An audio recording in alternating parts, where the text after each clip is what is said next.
이재명 대통령의 국정 수행 평가가 3주 만에 반등했습니다. 63.3%로 조사가 됐는데요. 그간의 지지율 흐름 어땠습니까? 네,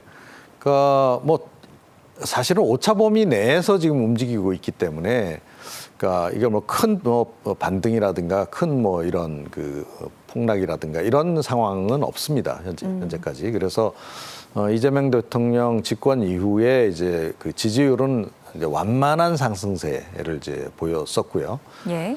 그래서 60% 초반대에서 이제 3주 전에 64.6%까지 이제 고점을 일단 찍었습니다. 예. 그리고 이제 연이어서 2주 정도는 좀 이제 하락세로 이제 접어들었다가 이번 주에 이제 다시 이제 미세하게 이제 반등을 한 이제 그런 상황이다. 이제 이렇게 보시면 될 것 같고요.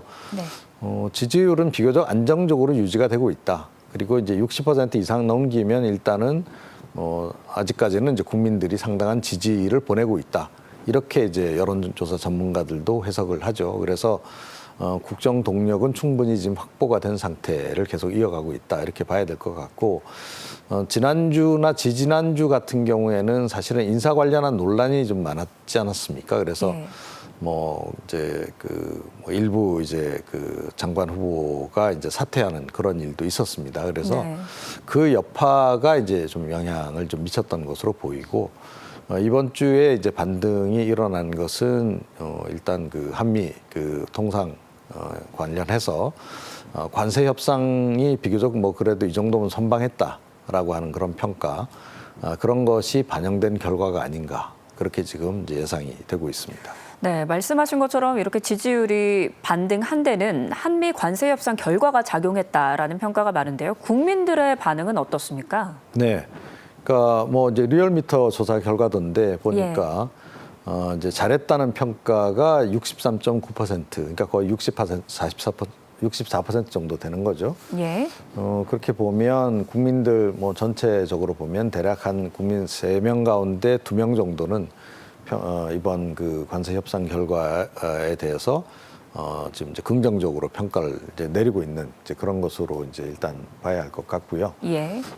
이게 조금 전에 이제 우리가 여론조사 추이를 살펴봤습니다만, 이렇게 이제 관세 협상을 비교적 선방을 해낸 부분도 긍정적인 이제 변수로 일단 여론 지지율의 반영이 지금 된 상황이 아닌가, 그렇게 생각을 합니다. 네, 지금 이재명 대통령 휴가 중인데요. 숙제 보따리를 잔뜩 안고 휴가를 가지 않았습니까? 휴가를 마치고 또 돌아오는 보따리에는 어떤 것들이 들어있을까요? 네, 일단 가장 지금 이제 이재명 대통령이 현안으로 해결을 해야 될 문제가 한미 정상회담입니다. 예. 네, 그래서 트럼프 대통령이 이제 관세 협상 결과 발표하면서 2주 이내에 이제 이재명 대통령이 미국 방문하겠다는 거 공개하지 않았습니까? 네. 이제 그렇고 또 그 이후에 우리 또 조현 외교부 장관하고 루비오 미국 국무장관 사이에 이제 첫 한미 이재명 정부 들어서 첫 한미 이제 외교장관 회담도 있었습니다.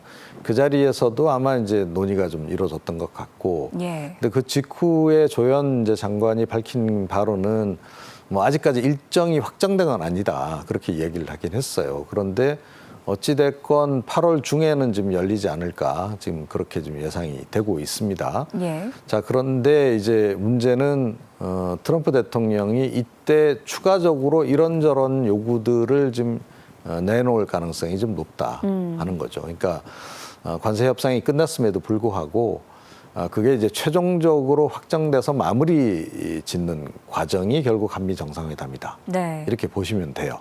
그래서 우리 지금 정부 입장에서는 기본적으로 지난번에 이제 발표된 그 내용대로 거의 확정이 됐다라고 생각하고 있지만, 네. 트럼프 대통령의 그동안의 외교 협상 스타일을 보게 되면 탑다운 방식을 즐기잖아요. 예. 그러니까 본인이 결정하는 걸 굉장히 좋아하는 그런 인물입니다. 그래서 지난번에 우리 이제 실무 협상단들하고 만나서 이제 여러 가지 협상 내용들 조율을 끝내긴 했는데, 본인이 미진하다라고 생각되는 부분이 있으면 분명히 꺼낼 가능성이 높다는 거고요.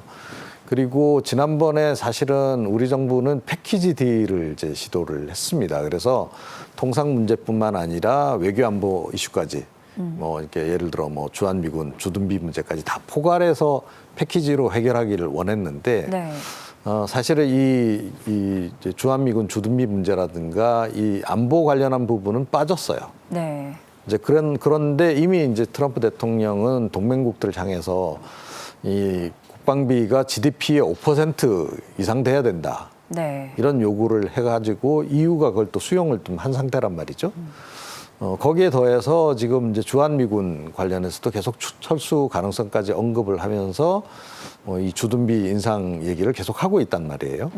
자, 그렇다라고 한다면 한미 정상회담 때 이 안보 관련한 여러 가지 요구들을 꺼내놓을 가능성이 굉장히 높다. 네. 이제 그와 관련해서 그러면 우리가 어떻게 대응을 할 거냐. 지난번 관세 협상 한 것으로 다 끝내고 더 이상 이제 아무것도 우리는 줄 수 없다라고 과연 할 수 있겠는가. 그게 이제 쉽지 않다는 거죠. 그래서 그 관련한 이제 대응 방안, 미국이 이렇게 요구하면 우리는 이렇게 대응하고 이제 또는 미국이 요구하는 것에 상응해서 우리는 또 어떤 걸 요구할 것인가. 이런 부분을 아마 굉장히 참모들하고 좀 수기를 하고 있지 않을까 그렇게 좀 생각이 들고요. 네. 뭐 최근에 나오는 얘기는 이제 이 주한미군 주둔비 인상시켜주는 대신에 핵 재처리, 그러니까 핵 사실은 이제 우리가 연료가 지금 이제 그 폐연료가 많이 쌓여 있지 않습니까? 이게 네. 재처리를 못해서 재활용도 못 하고 있는데 일본은 그걸 하고 있잖아요. 그래서 그 재처리 기술을 이제 용인을 받는다거나 뭐 그런 이제 얘기도 좀 나오긴 합니다.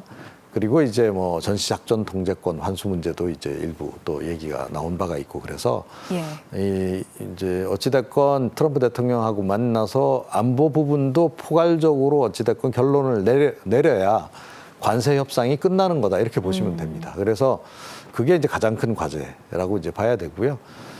일단 이제 그 집권하고 나서 인선까지는 거의 다 지금 마무리가 된 거 아니겠습니까? 예. 그래서 이제 내각 라인업까지 한 상태에서 향후에 이제 국정의 이제 속도라든가 방향성을 어떻게 잡아갈 것인가 하는 부분, 그 부분을 아마 집중적으로 지금 이제 구상을 하고 있지 않을까 그렇게 지금 생각이 됩니다.